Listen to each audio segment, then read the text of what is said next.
Hello everyone, welcome to the channel. Today we are going to look into some of the important interview question and answers regarding Apex that will be useful if you are going for an interview or in your development in your day-to-day basis. So let's start with our first question, which is what is Apex in Salesforce? Apex is a strongly typed object-oriented programming language developed by Salesforce. It enables developers to execute flow and transaction control statements on the Salesforce platform server and also allows integration with Salesforce APIs. If you are not aware what is APIs, APIs are application programming interfaces. You can think of Apex like a Java but built exclusively for Salesforce. It helps you go beyond point and click tools and create really advanced customizations like business automations, integration and data processing. It is really useful if you are writing code in LWC, in that case for fetching data or processing the data, or for any customization in the backend, you can use Apex. You can write the classes, you can send the data from the LWC, you can process that data in the Apex, and you can get the return from the Apex to the LWC. So let's look into our next question, which is why is Apex considered as a strongly typed language? Apex is a strongly typed because variables must be declared with a specific data type. The compiler checks type compatibility at compile time and reducing runtime errors. So here we have the example. In the first code snippet you can see we have declared an integer variable but we are assigning a string value. So in that case during the compile time it will give the error which is illegal assignment from string to integer. But in the correct code snippet you can see in the integer type variable we are assigning the number 10 and in the string type variable we are assigning a string, so which is correct. So it is very useful as it is finding the errors during the compile time. It will protect your application during runtime errors. Here I want to point out, if you are aware about developer console in the Salesforce, so if you are editing a class or trigger directly in the org and hit the save button, compilation also happen that time immediately. So if there is any error exist while Apex is compiled, runtime exceptions like null pointer exception, DML exception, etc. can still happen. So if you are not careful, which we handle by the try catch block in the code. So let's see our next question. What does it mean that Apex is an object-oriented programming language? So it will be quite easier if you are from Java background. Being object-oriented means Apex supports concepts like classes, objects, inheritance, polymorphism, and encapsulation, allowing developers to build modular and reusable code. So Apex is very familiar, right? You'll use classes, methods, and try catch just like Java.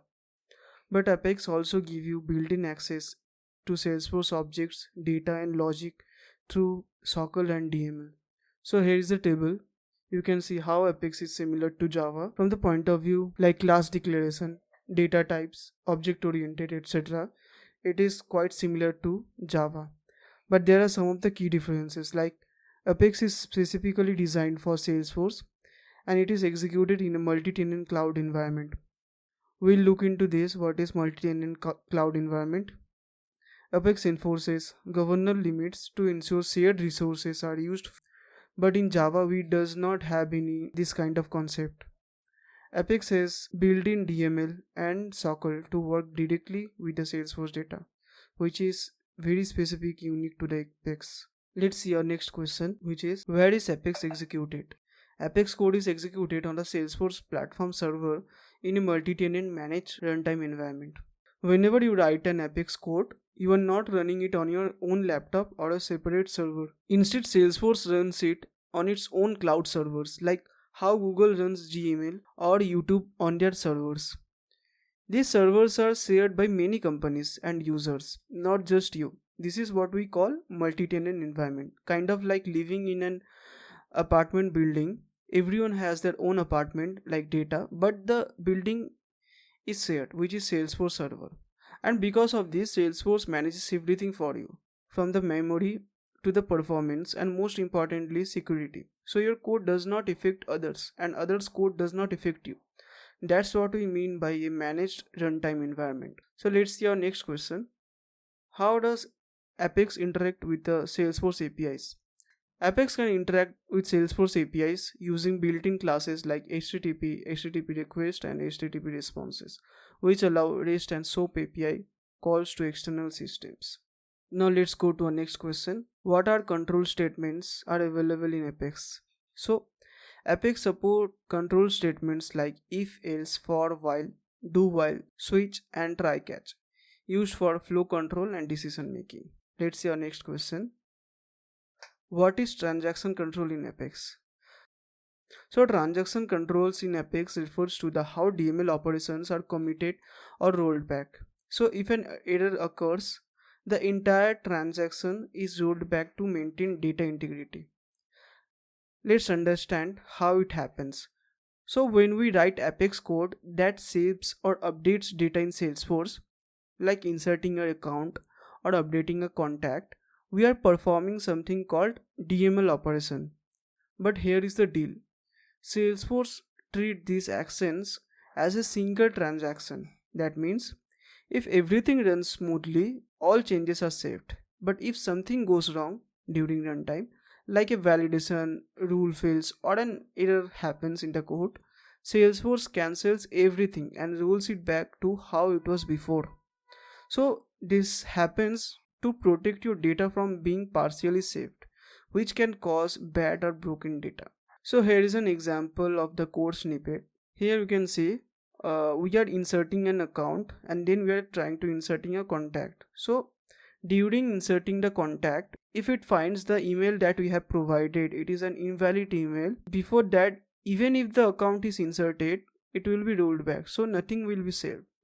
So in that cases, always use try catch block to handle the errors and avoid breaking the user experience.